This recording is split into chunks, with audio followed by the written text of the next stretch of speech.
ইসলাম আমাদেরকে বলল ঢোল বাদ্য বাজানো এটা হারাম, অশ্লীল গান বাজনা হারাম, নাচানাচি হারাম। আমরা বললাম আল্লাহ বিনোদনের একটা মাধ্যম তো আমাদের লাগবে। ইসলাম বলল ইসলামী নাশিদ যদি তুমি গাও সেটা হালাল। ঢোল হারাম, কিন্তু তার বিপরীতে দফকে হালাল করেছে কে? ঢোলের দুই দিকে আটকানো, এটা বাজালে নেফাকি তৈরি হয়, ধাম ধাম আওয়াজ তৈরি হয়, এমন বিট তৈরি হয় ডান্স দিতে মনে চায়। আছে না নাই? প্রায় মাঝে মাঝে দেখি ওই গায়ে হলুদের অনুষ্ঠানে ইত্যাদি ইত্যাদি অমুক অনুষ্ঠানে বাসার ছাদের উপরে এমন বিটে হেভি মিউজিক্যাল ইনস্ট্রুমেন্ট দিয়ে এমন গান ছাড়ে পুরো এলাকাটা কাঁপে। ওনাদের সাথে দুম্মা চলে, দুম্মা চলে, খালি কি চলে? দুম্মা চলে। খেয়াল করছেন? আপনার কাছে যদি বাজায় এই টেবিলটা কাঁপবে, সাথে সাথে আপনার শরীরও কাঁপবে, আপনাকে ক্রেজি বানাবে।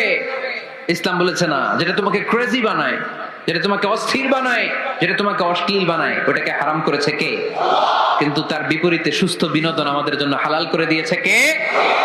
ঢোল বাজানো হারাম, কিন্তু ঢোলের বিপরীতে ইসলাম আমাদের জন্য দফ বাজানো জায়েজ করে দিলেন।